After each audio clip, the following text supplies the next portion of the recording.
Salam hormat kepada tutor dan teman-teman mata kuliah Bahasa Indonesia. Pertama-tama, marilah kita bersyukur atas kehadiran Tuhan Yang Maha Esa, atas izin dan nikmatnya kita dapat berkumpul virtual pada diskusi keempat ini. Coronavirus merupakan keluarga besar virus yang menyebabkan penyakit pada manusia dan hewan. Pada manusia biasanya menyebabkan penyakit infeksi saluran pernafasan mulai dari flu biasa hingga penyakit serius seperti MERS dan SARS.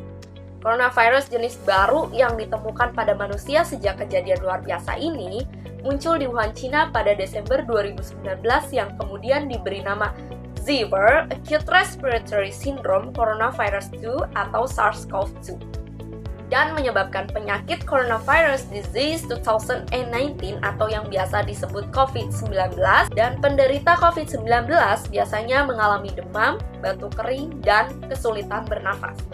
Lalu, apakah COVID-19 ini dapat menular?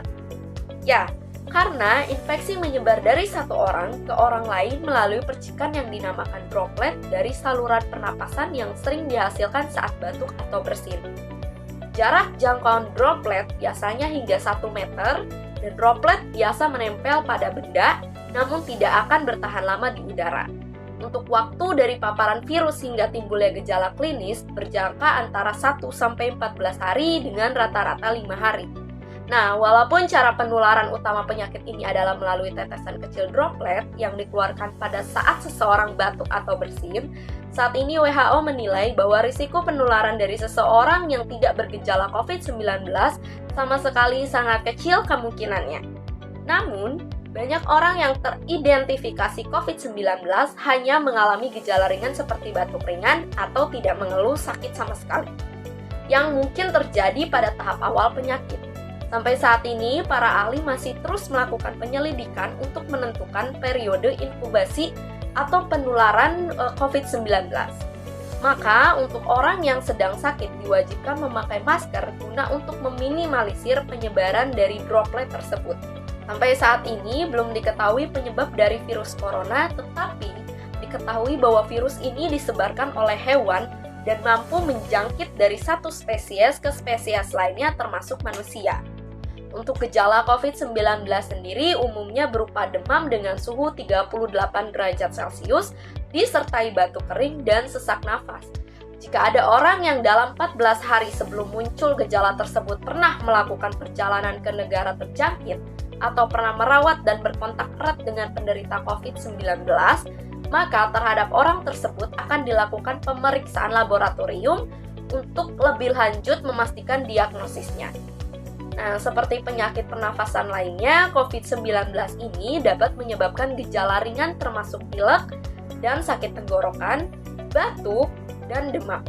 Sekitar 80% kasus dapat pulih tanpa perawatan khusus. Namun, sekitar 1 dari setiap 6 orang mungkin akan menderita sakit yang parah seperti disertai pneumonia atau kesulitan bernafas, yang biasanya muncul secara bertahap walaupun angka kematian penyakit ini masih rendah atau sekitar 3%. Namun, bagi orang yang berusia lanjut dan orang-orang dengan kondisi medis yang sudah ada sebelumnya seperti diabetes, tekanan darah tinggi, dan penyakit jantung, mereka biasanya lebih rentan untuk menjadi sakit parah melihat perkembangan hingga saat ini lebih dari 50% kasus sudah terkonfirmasi telah dinyatakan membaik dan angka kesembuhan pun akan terus meningkat.